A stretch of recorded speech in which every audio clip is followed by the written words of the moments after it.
De estreno Cinemex con Gaby Cam y Javier Ibarreche en este episodio de podcast. Stranger Things está de regreso. Sus protagonistas nos revelan cuál fue su experiencia más extraña al protagonizar la serie. Zootopia 2 llega a cines y las voces de Roberto Palazuelos y Michelle Rodríguez están con nosotros. La serie nominada a 11 Emmys Palm Royale está de estreno y te diremos por qué no te puedes perder su segunda temporada. Este es el programa número 1 de series y cine y se llama... Bandita querida, es un gusto saludarles como cada semana. Aquí Javier Ibarreche desde la cabina de estreno, emocionado porque esta semana regresa la serie más esperada quizá desde hace casi 10 años que estrenó su primera temporada. Los fans estamos muy emocionados de poder por fin discutirla, pero estoy más emocionado todavía de recibir aquí conmigo en la cabina a mi compañera de las series y las películas, mi queridísima Gaby Cam. No me vengas a decir que te da más emoción hablar conmigo que con Eleven de Stranger Things, pero está bien. Tienes razón, mentí. Pero... Lo tomo, Javier Ibarreche, porque en eso se basa nuestra amistad y nuestra relación laboral, en la honestidad. Y sí, efectivamente, yo tengo que confesarte que Stranger Things decidió aliarse con absolutamente todas las marcas existentes y yo pues ya fui víctima de la mercadotecnia de absolutamente todas las marcas existentes, así que no se sorprendan si me ven vestida con ropa de Hawkins o si me ven tomando un cafecito de Stranger Things. Soy esa persona y estamos muy emocionados de que hoy vamos a por fin poder hablar de este volumen 1 de la última temporada de Stranger Things que ya llegó a Netflix. No se diga más. Comenzamos. De estreno con Gaby Cam y Javier Ibarreche. Interior, noche, auditorio en Zootopia. Los Lingsley, fundadores de Zootopia, suben al escenario y presentan el manual con los secretos de la ciudad. De lo alto, desciende una serpiente encapuchada. ¡Una serpiente! La serpiente cae y lo roba. ¡Alto en nombre de la ley! Las serpientes no son los villanos. Tengo que arreglar las cosas. Y cuando lo haga, mi familia finalmente va a poder volver a casa. De estreno en Cinemex. Zootopia 2. La segunda parte de Zootopia llega a cines. ¿Por qué una segunda parte? Pues por su éxito. La fórmula que usaron los estudios Disney es un mundo de animales para hablar de temas reales, incómodos y actuales. En Zootopia 2 conocemos nuevos personajes, como el alcalde Stallion, interpretado por Roberto Palazuelos, y Nibbles, interpretada por Michelle Rodríguez, y que le dan a esta historia un giro inesperado mientras se expande en el universo de Zootopia. En De Estreno platicamos con Roberto Palazuelos y le preguntamos si al interpretar a un alcalde dentro de un mundo tan cargado de metáforas, hubo algún momento que le hiciera pensar, ¿esto también pasa en la vida real o incluso peor? Bueno, pues de entrada el plagio, ¿no?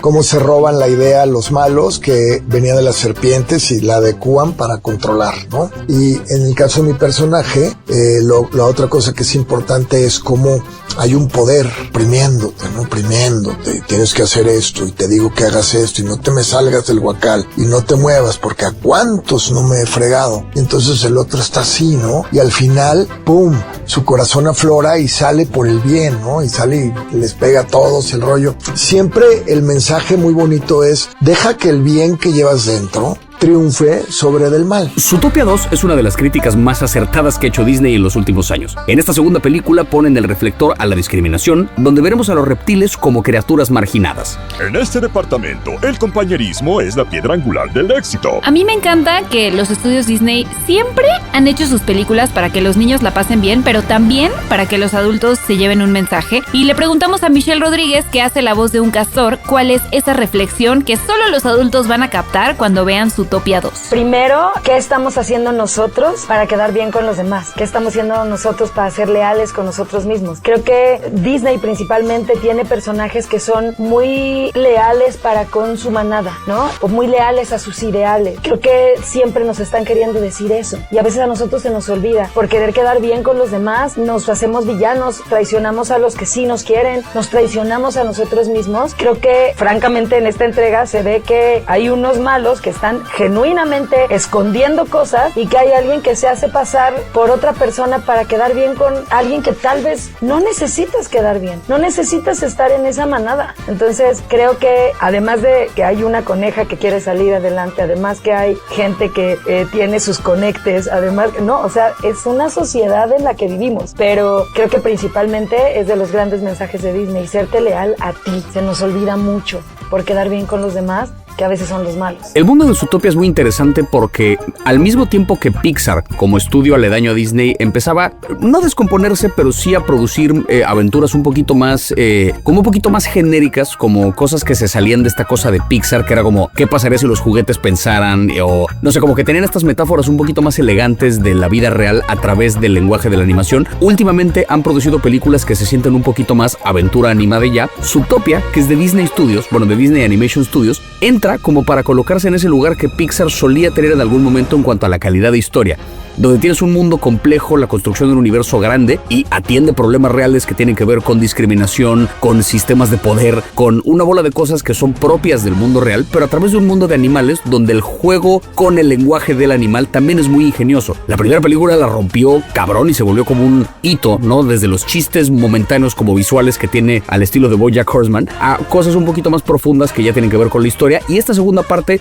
como que le pisa el acelerador al tema de la racialización a través del personaje, de los personajes, de los reptiles. Creo que es una propuesta interesante. Habrá que ver también cómo recibe esto la gente, porque de pronto cuando Disney deja de ser sutil y es tan descarado, no siempre le va bien en cuanto a discurso. ¿Tú qué opinas? No sé. Pienso completamente lo mismo que tú. De hecho, algo que hay que decir, yo sé que esta no es necesariamente una historia original porque estamos hablando de la segunda parte de una película, pero en realidad Zootopia es de los pocos, digamos, o de las últimas pocas historias que son completamente originales en el mundo de Disney. Entonces, para mí, esta segunda parte se sigue sintiendo original, ¿sabes? No se siente como la mayoría de las cosas que estamos viendo, que son remakes o que son live actions o que son, ¿no? Terceras partes de otras cosas. Sé que esta es una segunda parte y sé que suena un poco irónico lo que estoy diciendo, pero al mismo tiempo es una segunda parte de una historia que en su momento fue muy original y que creo mantiene esa originalidad porque no hemos visto lo suficiente de ella, ¿sabes? No es como Toy Story que llevamos 6 películas o ya vamos por la sexta. Es otra cosa. Claro. Y sí me gusta mucho ese tema que mencionas y coincido al 100 de hacer películas para adultos que al mismo tiempo se sientan lo suficientemente inocentes para un niño. Sí, y que como bien dices, el mundo de Toy Story, como que esa historia ya terminó y le siguen exprimiendo donde ya no hace falta. La historia de Zootopia tiene más que ver con su mundo, más que con los personajes específicos. Entonces es un mundo en el que podemos seguir rascando historias nuevas con personajes nuevos, a ver qué tal la recibe la gente. Pero bueno, Zootopia 2 ya está disponible en cines. Vayan a verla y cuéntenos qué les pareció. Quiero a ese zorro y a esa coneja. ¿Te das cuenta de a cuántos alcaldes ya destruyeron?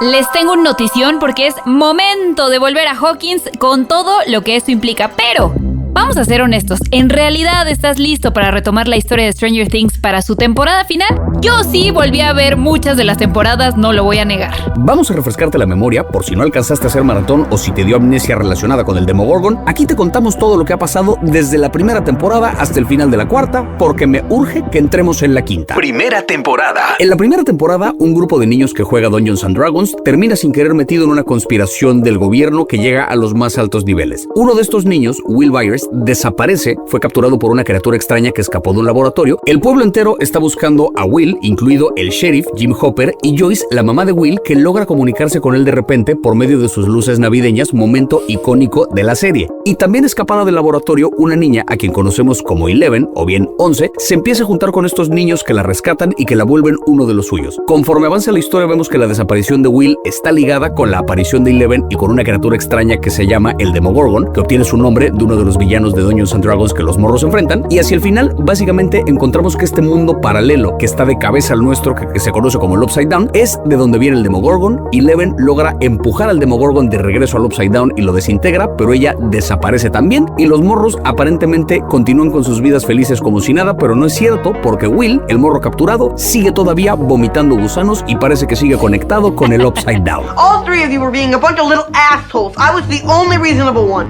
This is my family. Segunda temporada. En la segunda temporada descubrimos que Will, el que estaba vomitando gusanos, sigue conectado de alguna manera con el Upside Down, específicamente con el Mind Flayer, que es como una especie de posesión que tiene el cuerpo de Will como host. Ahí mismo conocemos a dos personajes muy importantes que son Max Mayfield y su hermano Billy Hargrove. Billy es un desgraciado, Max es un encanto, pero va a ser una pieza clave en la cuarta temporada. Eleven escapa a Chicago, conoce a una niña que también tiene habilidades parecidas a las que ella tiene y se vuelve medio rockera, deja un poco su lado infantil y se vuelve más bien adolescente. En Hawkins se reportan nuevos ataques de criaturas, los Demodogs, que son Demogorgons pero perros, Demodogs, de ahí viene el nombre. Y con eso se descubre que el portal del Upside Down no se cerró, por el contrario, está todavía más grande. Gracias a la conexión que tiene Will con el Mind Flayer, el grupo de amigos salva a Will cortando la conexión del Mind Flayer con su cuerpo, sometiéndolo a un exorcismo de calor extremo, y finalmente Eleven regresa, se reencuentra con Hopper y sus amigos y canaliza su rabia y fuerza mental para cerrar de nuevo, porque no se había cerrado antes, el laboratorio que conecta a Hawkins con el Upside Down. Will you please play D&D now? No. Wait. Okay, say, who are you gonna call? No. Tercera temporada. Tercera temporada se pone más ochentera que nunca. Hay un nuevo centro comercial en Hawkins, que es la sensación y todo el mundo está yendo ahí a cotorrear, pero este centro comercial resulta que lo pusieron en realidad los rusos, que tienen debajo un laboratorio secreto con el que están tratando de abrir otro portal hacia el Upside Down, haciendo que Hawkins entero esté en peligro. Una parte del Mind Flayer, que fue el villano de la temporada pasada, se filtra a Hawkins y empieza a poseer ratas y empieza a poseer personas, formando un cuerpo grotesco hecho de carne derretida. Este personaje ocupa el cuerpo de Billy, el hermano mayor de Max, que estaba a punto de comerse a la mamá de Mike. No quiero que perdamos eso de vista, me parece un detalle importantísimo de la tercera temporada.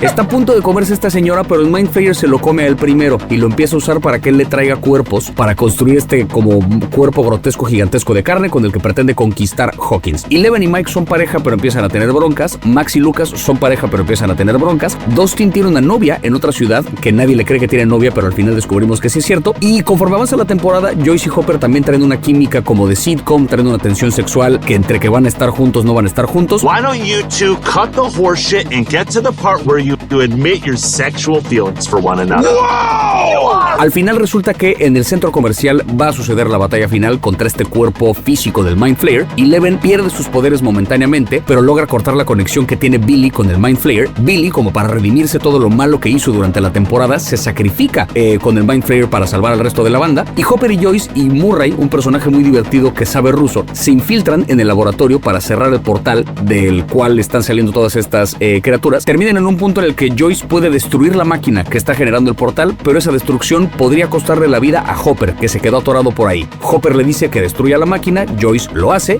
damos por muerto a Hopper, que aunque quién sabe, e Eleven, que fue criada por Hopper hasta este momento, como una vez más es huérfana, decide irse con Joyce y con su familia a California, donde pretenden empezar desde cero, saliendo de Hawkins, cosa que no sé por qué el resto de los personajes no han hecho todavía. Este pueblo claramente es una mierda. I just needed a safe place. A safe place to what? Be creepy? And if he doesn't fix this? If he doesn't explain himself? Cuarta temporada. Y así llegamos a la cuarta temporada, donde conocemos a nada más y nada menos que Vecna, que descubrimos además que es en realidad el primer humano con habilidades parecidas a las de Eleven, y en realidad es Henry Creel, el número 1, no el número 11. Obviamente descubrimos que Hopper está vivo y es prisionero en una cárcel soviética, mientras que Eleven está viviendo, como ya lo decía Javier, en California y no tiene poderes. Por otro lado, está el proyecto Nina, que es para devolver los poderes a Eleven. La llevan a una instalación secreta en Nevada, en la que tiene flashbacks de su vida en el laboratorio y descubre que ayudó en la masacre de Hawkins, y ahí se da cuenta, spoiler alert, de que ella fue la que volvió malo a Henry, es decir, a Vecna. Todo lo que está pasando en Hawkins es culpa de Eleven y ella pensaba que no. En la cárcel soviética hacen pelear a los reos con un Demogorgon capturado. Finalmente, Vecna decide elegir algunas víctimas y una de ellas es Max, la amiga de este grupo, a la que se lleva creando una conexión mental. Ella está atrapada en el Upside Down y descubren los amigos que solamente a través de la música pueden enseñarle el camino de regreso. El problema es que Vecna es bastante poderoso y tiene mucho odio hacia Eleven, y en una escena épica donde la tiene amarrada y también a Max, se mete en la mente de Max, le quiebra los huesos. Ya habíamos visto a varios personajes sufrir eso, entre ellos Chrissy, la porrista, y se apodera de su mente, y la temporada termina después de un épico final donde también vemos morir a Eddie Monson por salvar a sus amigos tocando la guitarra, Master of Puppets de Metallica. La temporada termina con Eleven buscando la mente de Max, que está en coma, y dándose cuenta de que no está ahí, lo cual nos hace pensar que tiene muerte cerebral. Esto es quizá el detalle más importante a tomar en cuenta para esta cuarta temporada, el hecho de que Vecna en realidad es número 1, que al mismo tiempo es Henry Creel. Para que se den una idea en orden cronológico, a finales de los 50 la familia Creel llega a Hawkins con la esperanza de hacer una vida nueva, y el padre, Victor Creel, empieza a ver visiones de algo que lo atormenta, como que la familia entera empieza a ser poseída por recuerdos extraños, y la familia entera muere a manos de un espíritu que se apodera de ellos. Victor Creel sobrevive porque en la radio suena su canción favorita. Es una pista que nos dejan para después cuando la canción salva a Max. Víctor Krill para en la cárcel porque todo el pueblo cree que él mató a su familia, nadie le cree esto de que un demonio o un espíritu los poseyó, y este detalle lo conoce Nancy años más tarde cuando entrevista a un Víctor Krill interpretado por el mismo actor que hacía de Freddy Krueger. Entonces Víctor Krill termina en la cárcel culpado del asesinato de su familia, pero tiempo después descubrimos que Henry Krill, el hijo, fue el que mató a la familia con estos poderes psíquicos. El Dr. Brenner lo encontró con estos poderes y se lo llevó al laboratorio para criarlo, le puso un inhibidor de sus poderes y este güey cuando crece se gana la confianza de una joven Eleven a la que convence de que le quite este inhibidor, liberando así la energía completa de este ser malvado. Él mata a todos los niños del laboratorio, cosa que durante un tiempo Eleven cree que ella fue culpable. Eleven, al ver que este güey mató a todos sus compañeros, lo desaparece, lo desintegra y lo manda a una dimensión que se convierte en el Upside Down y él ahí se convierte en Vecna. Entonces todo está ligado de forma cíclica y este es el gran villano que al final de la temporada parecen haberlo derrotado, pero él también parece haber abierto un portal del Upside Down hacia Hawkins. No sabemos exactamente en qué situación se encuentra, pero es con todo esto que arranca la quinta y última temporada de Stranger Things. Y para cerrar este pequeño resumen, en The Hollywood Reporter, los hermanos Duffer, que son los creadores de esta serie, dieron una lista de los episodios más importantes que valdría la pena volver a ver antes de la quinta temporada, porque, como ustedes saben, todo está conectado y ahí les va. Episodio número 4 de la segunda temporada, Will el Sabio. Episodio número 6 de la segunda temporada, El Espía. Episodio número 7 de la cuarta temporada, La Masacre en el Laboratorio de Hawkins. Y por último, episodio número 9 de la cuarta temporada, El Plan. Ahora sí, estamos listos para hablar de la quinta temporada de Stranger Things. De estreno. Exterior. Día. Bosque de Hawkins, Atlanta, Georgia. Eleven está vestida con ropa deportiva. A su alrededor, una serie de autos y autobuses parecen formar un circuito.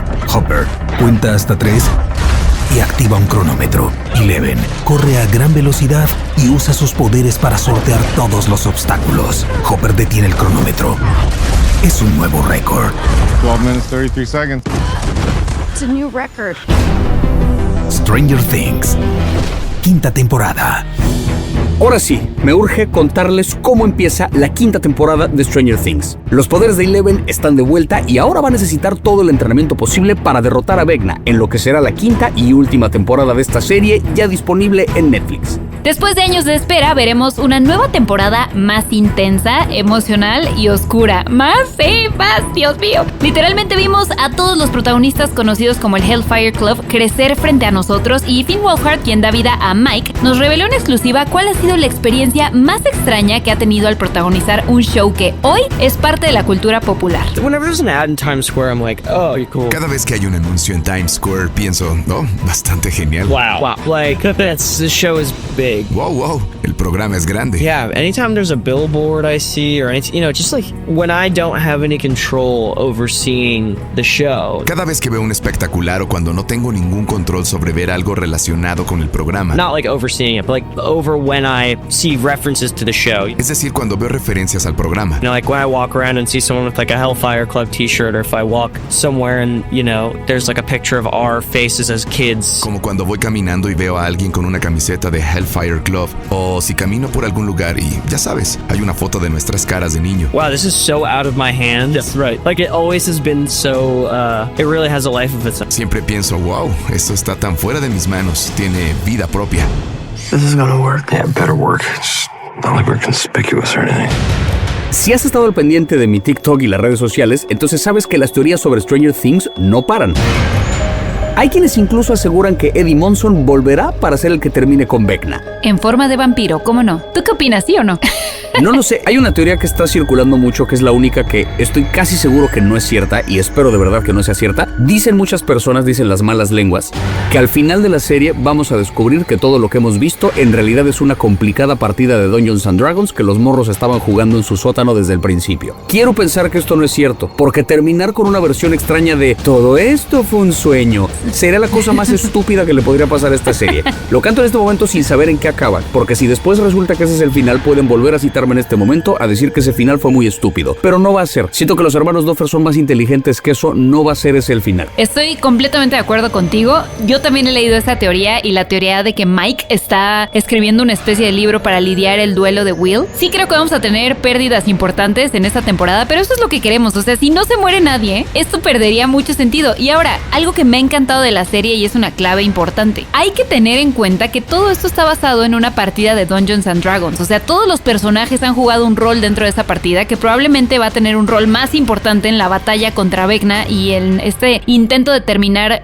por completo con el Upside Down. Así que teorías hay un montón. Yo me paso leyendo estas teorías, todas las que llegan a mí las leo y entonces digo, interesante, sí podría ser. Pero la realidad es que lo que realmente suceda lo vamos a descubrir el 31 de diciembre con el volumen 3 que va a estrenar el episodio final. Un solo episodio muy largo donde ahí sí vamos a saber en qué termina Stranger Things. We have a plan. It's a bit insane. Yeah, what could go wrong? No idea, but I think we should find out.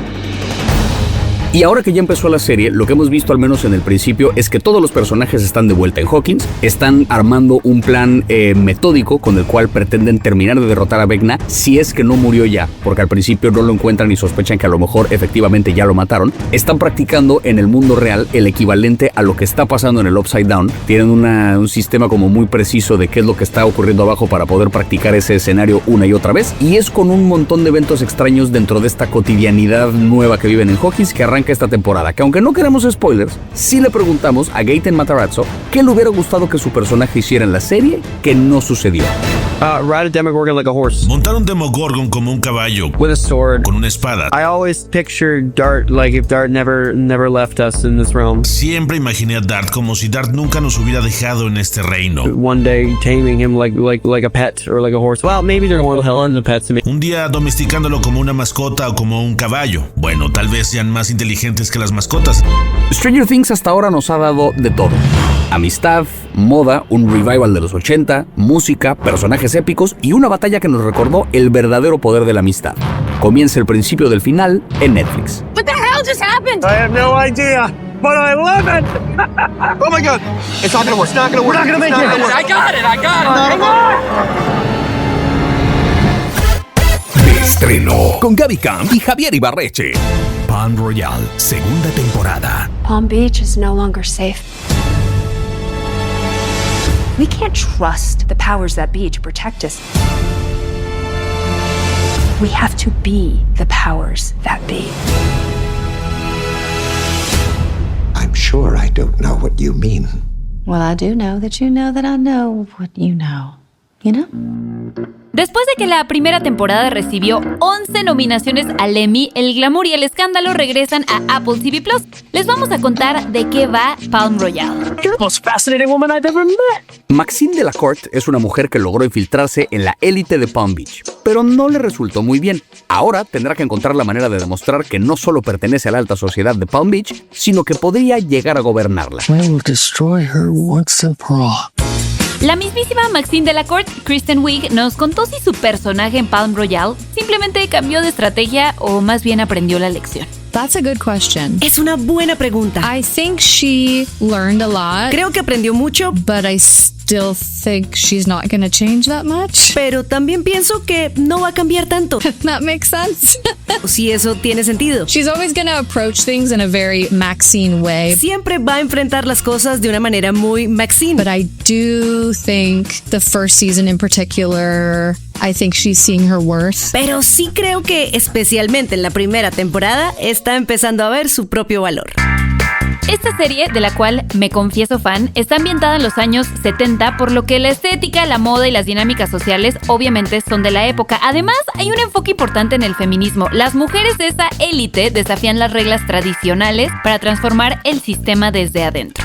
Yo tengo que decirte que amo Palm Royale. Me encanta esa serie porque es una comedia muy divertida, donde vamos de la mano con Maxine, que es esta mujer que está casada con casi el heredero número 250 de una mujer que podríamos considerar de la realeza alta sociedad de esa época de Palm Beach, y que está obsesionada con encajar. O sea, su único valor para ella misma radica en que las mujeres asquerosas, frívolas y desalmadas de esa época la acepten. Is protect Palm Beach from without and from within. Entonces la acompañamos en todo este proceso donde está saqueando básicamente a la familia de su esposo, que en realidad es un piloto también súper flojo que lo que quiere es dinero fácil. Y la vemos tratar de encajar de todas las maneras posibles, pero la verdad es que es curioso porque dentro de esta serie Maxine es para mí la única que tiene corazón, o sea, es la única que no es mala, ¿sabes? Solo es ambiciosa y quiere pertenecer, pero no es mala. La serie también tiene pues a Laura Dern, está Ricky Martin como uno de los personajes principales, y honestamente a mí me gustó mucho la primera temporada. ¿Tú qué opinas, Javier? No se nos puede olvidar que Ricky Martin es la voz de Hércules en español. Pequeño dato curioso nada más para que lo recordemos. Creo que hay una cosa también muy mágica de ver estas series ambientadas en los 60, 70. No solamente por un tema como de idiosincrasia y de ideología y de como las jerarquías preestablecidas que tienen en ese momento. También por un tema de ambientación y como por un tema, va a sonar raro, pero como por una forma extraña de nostalgia, ¿no? Como que no es una nostalgia de, ay, qué padre hubiera estado estar en esa época, porque lo cierto es que precisamente por estas dinámicas sociales no hubiera estado chido estar en esa época. Creo que vivimos en una época bastante más privilegiada en ese sentido, que ahora sí que somos el resultado de un montón de cosas que afortunadamente ya se han derrumbado desde entonces, pero hay una sensación de nostalgia en cuanto a la estética, en cuanto a cierta sensación que da el ver este mundo, y eso es una de las cosas que ofrece esta serie, que recuerda un poquito como el efecto que tenía solamente ver Mad Men. Aunque lo pusieras en silencio, que era común, qué padre este mundo que se ve ahí, solo que donde Mad Men ocurría en la costa este de Estados Unidos, pues esto ocurre del otro lado. Y es al final, al menos para mí como mujer, es ver a todas estas mujeres desafiando los cánones sociales de esa época, ¿no? Y cómo muchas de ellas lo que querían era justamente cumplirlos al pie de la letra para destacar, y cómo la rechazada es la que no los cumple, ¿no? Entonces, para mí Kristen Wiig es de las mejores actrices de comedia que tenemos. Además es productora de esta serie, lo mismo que Laura Dern, lo mismo que la mayoría de los protagonistas de esta serie, y yo lo confieso, es como una especie de novela hecha serie. Siempre lo he dicho, para mí Apple TV Plus tiene los mejores títulos originales de todas las plataformas, y esta no es una excepción, ¿no? Es un tono muy distinto a las series que caracterizan a Apple TV Plus, como Ted Lasso, como Severance o como todas las series de Apple, pero tiene ese toque y ese control de calidad que para mí tiene la plataforma. Así que Palm Royale ya tiene disponible su primer episodio de la segunda temporada en Apple TV Plus, y vamos a tener un episodio nuevo cada semana de aquí al 14 de enero. Llegó el momento para que uno de ustedes se convierta en miembro de la comunidad más importante y exclusiva del mundo del cine con la tarjeta de estreno Cinemex. Sí, llegó la hora. Con la tarjeta de estreno Cinemex tienes un tesoro invaluable. 34 boletos vigentes hasta diciembre de 2026. Solo la presentas en taquilla o puedes canjear tus boletos desde la web o desde la app, y los últimos 4 números de tu dígito siempre participarán para promociones especiales, eventos para fans únicos, el pasaporte a las premieres que tengamos y boletos para los conciertos y eventos organizados por Los 40. Si te registraste en los40.com.mx o wradio.com.mx, ten listo el teléfono, no somos el banco ni una llamada de Arkansas, puede ser Javi Cam. ¿Lista, Gaby? Es hora de marcar. Listísima y mejor que nunca. Ok, Gaby está llamando.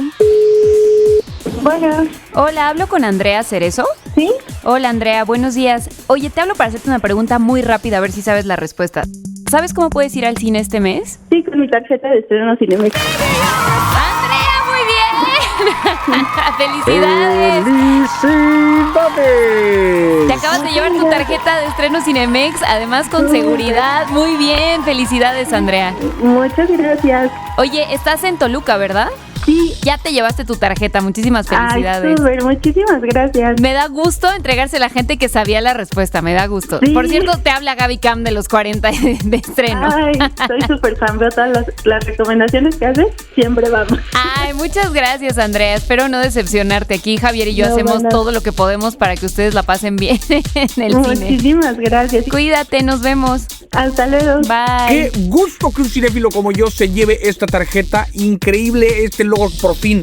Me enorgullece cuando alguien pone atención en clase. Así me sentía cuando daba clase en secundaria y me hacían caso a lo que yo decía. Gracias por hacerle caso a la respuesta. Felicidades por esta tarjeta. Tú también puedes ganar. Regístrate en nuestros sitios web los40.com.mx o wradio.com.mx para que así puedas participar. Y recuerda, la pregunta es ¿cómo puedes ir al cine gratis este mes? Y la respuesta es con mi tarjeta de estreno Cinemex. Y si contestas eso, te puedes llevar la tarjeta. No dejen de participar. Les seguimos la próxima semana. Hasta entonces. Espera nuestra llamada. Interior, día. Consultorio de psicóloga. Ulises está sentado frente a la psicóloga, con semblante preocupado. Le confiesa. Y así fue como lo perdí todo. La psicóloga, con mucha tranquilidad, le responde. Ulises, esto solamente va a funcionar si eres completamente honesto. De estreno Cinemex. Borrón y vida nueva. Ahí les va. Ulises vive en el mundo de los hubiera. No cumplió sus sueños, tiene cada vez más problemas con su esposa y su hijo. No eres el mejor ejemplo. Piensa que si hubiera tomado otras decisiones, su vida sería perfecta. Hasta que un día, después de sufrir un accidente, Ulises considera que su mejor opción para cambiar su vida es... ¿Cómo estás? ¿Cómo te sientes? Fingir amnesia y hacer todas las cosas que nunca se atrevió. Ulises, ¿los recuerda? Desde cosas simples como jugar cascaritas en el parque, recordando su sueño frustrado de no haber sido jugador de fútbol, hasta cosas más cabronas como encarar a su socio o buscar a su exnovia de la prepa. ¿Aprovechaste el accidente para fingir amnesia? La película Borrón y Vida Nueva está protagonizada por Memo Villegas, mejor conocido como el Teniente Harina, y por Carolina Miranda. Y Memo Villegas, mi amigo personal, que me enorgullece mucho estar aquí entrevistándolo y estar platicando con él en este programa, nos platicó qué hubieras los han llevado a él hacia el mundo del cine en vez de tomar un camino completamente distinto. Yo luego pienso en los hubiera que me trajeron hasta acá, ¿sabes? Como si no hubiera hecho Backdoor, si no hubiera hecho la primera peli que hice, que me costó un trabajo enorme, si no me hubiera venido de Toluca a buscar una escuela de teatro, no estaría hoy aquí. Luego pienso en, si no hubiera hecho esa película que tanto me costó, no hubiera hecho esto y por lo tanto, o sea, el sketch por el que a mí me conocieron, yo no lo iba a hacer. O sea, si no hubiera agarrado ese proyecto de Backdoor, que me hubiera dado ese personaje de policía, no estaría aquí. Y a propósito de todo esto, Javi, ¿tú qué hubieras hecho distinto en tu vida? Yo no sé si es algo que hubiera, pero siempre me he preguntado qué hubiera pasado si no hubiera renunciado a mi trabajo de maestro cuando lo hice. Porque ya había empezado yo a hacer contenido en redes, pero todavía seguía trabajando para la escuela. Y fueron una bola de como pues casi que coincidencias y eventos externos a mí los que me orillaron a decir tengo que renunciar. Pero yo planeaba quedarme todavía otro año más en la escuela. Ese primer año en que ya estaba haciendo contenido de lleno y donde empecé a crecer y empecé a hacer entrevistas y empecé a hacer de todo un poco, yo hubiera seguido dando clases y me pregunto qué hubiera pasado si yo hubiera hecho eso. ¿Estaría creando contenido ahorita o se me hubiera desinflado ese momentum? ¿O seguiría yo dando clases o sería el maestro influencer o no lo sé? Me pregunto qué hubiera pasado. Creo que tu camino hubiera sido exactamente el mismo. O sea, pienso que hay personas que están destinadas a ciertas cosas aunque el camino hubiera sido diferente, entonces me parece que tú hubieras sido ese caso. ¿Yo qué hubiera hecho diferente? La verdad yo estoy, o sea, suena tonto, pero yo estoy muy satisfecha con mis decisiones de vida porque me han traído hasta aquí y me considero una persona feliz, pero lo que sí hubiera hecho diferente en mi vida hasta ahora quizá es darle más peso a mi vida familiar y a mi mamá y a la gente que tenía todavía en mi vida sobre el trabajo. O sea, el día que aprendí que el trabajo solo era trabajo y no era vida, todo cambió y me hubiera gustado aprenderlo mucho antes de llegar a esta edad donde pues ya está más complicado todo. Pero honestamente yo creo que no hay que arrepentirse de lo que uno decide porque incluso las malas decisiones te enseñan. Así que si ustedes quieren explorar qué pasaría si volvieran a hacer todo desde cero, haciendo parecer que no se acuerdan de su vida, no se pueden perder Borrón y Vida Nueva, que hay que decirlo, es una película palomera, pero para mí Memo Villegas es un actor muy divertido y por él siempre valdrá la pena ir a ver una película. Yo lo quiero mucho y a mí me encanta verlo en el cine y en la pantalla que sea, así que ya pueden ver Borrón y Vida Nueva. Cuéntenos qué les pareció. Trabajamos juntos hace muchísimos años. ¿A poco no te acuerdas? Las personas recuerdan las cosas como les conviene, ¿eh? La próxima semana estará de estreno. Regresa Five Nights at Freddy's 2 y tendremos a Josh Hutcherson en entrevista. Aquí nuestro top de recomendaciones. Número 3. Palm Royale, segunda temporada, regresa a Apple TV+. Número 2. Somos la estación de Stranger Things, quinta temporada, que ya está en Netflix. Bueno, el volumen 1 ya está en Netflix. Número 1. En Zootopia 2 conocerás nuevos personajes en Cinemex. Y sin más, bandita querida, llegamos al final de otro episodio de Estreno. Harto que hablar, harto que ver para la próxima semana. No se les olvide que nos pueden encontrar en redes sociales como @deestrenomx. A mí me encuentran como @ibarrechejavier. Y a mí me encuentran como @gabicam40. Si se perdieron algún episodio de estreno, no se preocupen porque todos los estrenos de cine y streaming están en todas las plataformas en nuestra edición podcast. No queda más, nos despedimos, pero amenazamos con regresar la próxima semana aquí en De Estreno. De Estreno. Adiós. Bye. Gracias por acompañarnos una semana más en De Estreno con Gaby Cam y Javier Ibarreche. Este contenido on demand es un podcast producido por Radiopolis Podcast. Derechos reservados México 2025.